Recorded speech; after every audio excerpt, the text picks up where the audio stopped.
बिस्मिल्लाहिर्रहमानिर्रहीम। अस्सलाम वालेकुम रहमतुल्लाहि व बरकातहू। आपको YouTube channel voice of truth VOT में खुशामदीद है।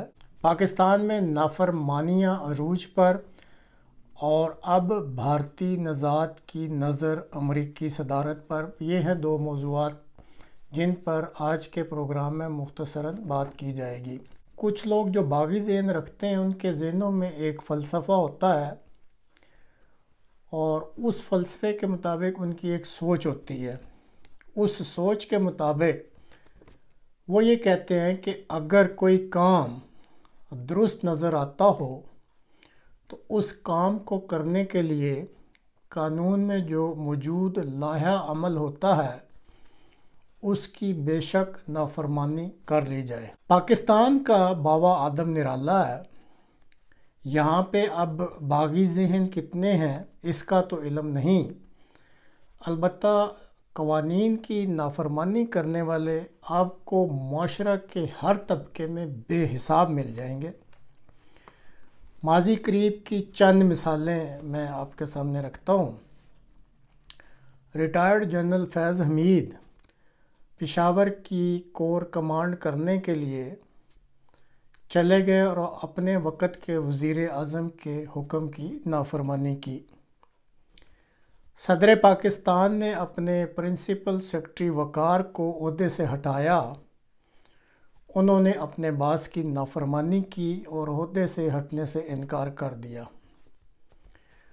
मोहतरमा हुमैरा मलिक ये भी एक ब्यूरोक्रेट है, उनको सदर के दफ्तर में प्रिंसिपल सेक्रेटरी की पोस्ट ज्वाइन करने के लिए कहा गया। उन्होंने भी हुक्म अदूली की और हुक्म की नाफरमानी कर दी और सेक्रेटरी बनने से इनकार कर दिया। मुल्क के मौजूदा सदर जिनकी आइनी मुद्दत 9 सितंबर तक है, चीफ इलेक्शन कमिश्नर को अपने दफ्तर बुलवाया। इलेक्शन कमिश्नर ने नाफरमानी करते हुए सदर के दफ्तर आने से इनकार कर दिया, लेकिन अमरीकी सफ़ीर को बड़ी खुशी से मिलने चले गए।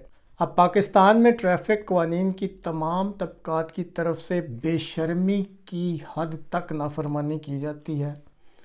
हुकूमत को टैक्स देने वाले कवानीन की माशरा में हर तबका नाफरमानी कर रहा है। अदालतों, जेल, अदालती अहकामात, सिविल और मिलिट्री ब्यूरोक्रेसी की तरफ से तमाम अहकामात की नाफरमानी रोज़मर्रा का मामूल बन चुकी है। नाफरमानी के इस रुझान ने मुल्क के आइनी सदर और अबूरी वज़ीर आज़म को भी सिर्फ मिट्टी का बावा बनाकर रख दिया है और मुल्क भर में ये जो नाफरमानी का कल्चर बन चुका है ये कौम को मुकम्मल तबाही की तरफ लेके जा रहा है, क्योंकि कुदरत के इंतज़ाम और लाहा अमल में नाफरमान हमेशा ज़लील ख्वार होता है।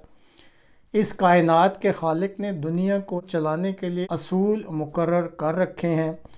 जो इन असूलों की नाफरमानी करता है वो अपने आप को तबाह व बर्बाद कर लेता है। दुनियावी निज़ाम भी कवानीन और उनकी इताअत के बगैर नहीं चल सकते।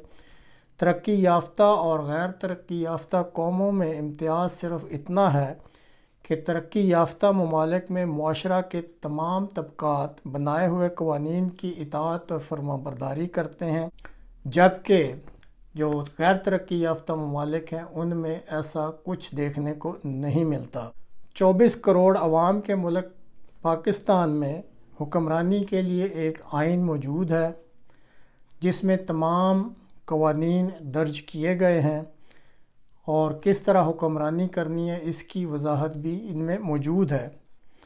लेकिन नाफरमानियों के रुझान ने इस आइन को महज एक रद्दी कागज़ का टुकड़ा बना दिया है जिसकी कदर कोई भी नहीं कर रहा, और अगर यही रुझान जारी रहता है तो फिर नविश्ता दीवार तो सामने है कि दास्तां भी न होगी तुम्हारी दास्तानों में। भारतीय नज़ाद ऋषि सुनक के बाद अब भारतीय नज़ाद विवेक रामास्वामी, जिनके वालिदैन बेहतर मुस्तकबिल की खातिर भारतीय रियासत केरला से अमेरिका हिजरत कर गए थे, जहां रामास्वामी 1985 में अमेरिकी रियासत ओहायो में पैदा हुए और हार्वर्ड में तालीम हासिल की। انہوں نے امریکی صدارت کے لیے ریپبلکن امیدوار کے طور پر امریکہ بھر میں ہلچل مچا دی ہے۔ گزشتہ جو مباحثہ ہوا یعنی ڈیبیٹ، اس میں ریپبلکن پارٹی کے 8 امیدواروں نے حصہ لیا جو کہ صدارت کے امیدوار ہیں، لیکن امریکنوں کی اکثریت کا خیال ہے کہ یہ ڈیبیٹ راما سوامی نے آسانی سے جیت لیا۔ امریکی عوام کی توجہ راما سوامی کی طرف اس کے انتخابی ایجنڈا کی وجہ سے مبذول ہو رہی ہے۔ اس کے انتخابی ایجنڈا میں کچھ اہم نکات شامل ہیں، جس میں یوکرائن میں جاری ناٹو پراکسی جنگ کا خاتمہ، مشرقی یورپ میں زمینی حقائق کا ادراک، ناٹو کے مزید پھیلاؤ کا خاتمہ، یوکرائن کو ناٹو میں شامل کرنے سے صاف انکار، مختلف ممالک پر عائد امریکی پابندیوں کا خاتمہ اور یورپ کو اپنی سیکیورٹی کے لیے خود انحصاری پر لانا شامل ہے۔ راما سوامی نے ایک مزید انوکھا نقطہ نظر بھی پیش کیا ہے۔ اس کے مطابق امریکہ کو روس کے ساتھ دوستی کی پینگیں بڑھا کر ایشیا اور دیگر علاقوں میں چینی اثر و رسوخ کو ختم کرنے کی مساعی کرنی چاہیے۔ بہرحال امریکی سیاست میں راما سوامی کو ایک تازہ ہوا کے جھونکے کی حیثیت سے دیکھا جا رہا ہے۔ اب دیکھتے ہیں کیا ریپبلکن پارٹی اس کو اپنا صدارتی امیدوار بناتی ہے یا نہیں۔